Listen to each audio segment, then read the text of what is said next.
માંડવી ખાતે આદિજાતિ રાજ્યમંત્રી કુંવરજી હળપતિની અધ્યક્ષતામાં રાજ્ય સરકારની પોલીસ કોન્સ્ટેબલ તથા પીએસઆઈની શારીરિક કસોટીની પરીક્ષામાં પાસ થયેલા ઉમેદવારો માટે જાગૃતિ સેમિનાર યોજાયો। આદિજાતિ રાજ્યમંત્રી કુંવરજીભાઈ હળપતિની અધ્યક્ષતામાં માંડવી હાઈસ્કૂલના ઓડિટોરિયમ હોલ ખાતે આ રાજ્ય સરકારની પોલીસ કોન્સ્ટેબલ તથા પીએસઆઈની શારીરિક કસોટીમાં પાસ થયેલા ઉમેદવારો માટે કારકિર્દીલક્ષી નિઃશુલ્ક સેમિનાર યોજાયો હતો।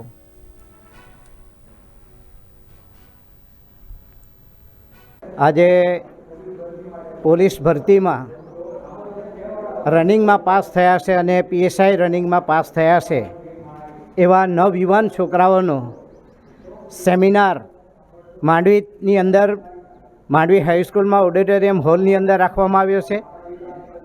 મેં જોયું તો પહેલાં શરૂઆતમાં એવું લાગતું હતું કે છોકરાઓની સંખ્યા થવાની નથી, કારણ કે કોઈપણ પ્રકારની પત્રિકા આપવામાં નહોતી આવી, પણ એક મેસેજને કારણે બધા અહીંયા ખૂબ મોટી સંખ્યામાં આવી ગયા છે।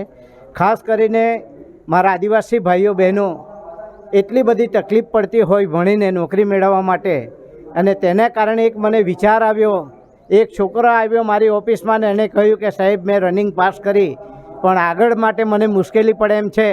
તો મેં પોતે ભાઈ અક્ષયભાઈ અને નીરજ ભરવાડની મુલાકાત કરી, બંનેને મારી ઓફિસમાં બોલાવ્યા, તારીખ નક્કી કરી અને આજની તારીખે આ સેમિનાર જે યોજાઈ રહ્યો છે એનાથી ચોક્કસપણે મને ખાતરીપૂર્વક હું કહી શકું છું કે આમાંથી અનેક વિદ્યાર્થીઓ પાસ થઈને કેટલાક કોન્સ્ટેબલ બનશે ને કેટલાક પીએસઆઈ બનશે, જે માટેનું આયોજન મેં કર્યું હતું। આ મારો મત વિસ્તાર છે અને મત વિસ્તારના જ બાળકો નથી, ચાહે એ જંખવાવ હોય, ચાહે માંગરોળ હોય, ઉમરપાડા હોય, આ બાજુ માંડવી, વ્યારા, બારડોલી, સુરત, નિઝર સુધીના બાળકો અહીંયા આવ્યા છે। એ બદલ તમામ બાળકોનો પણ આભાર માનું ને આયોજક મિત્રોનો પણ આભાર માનું છું।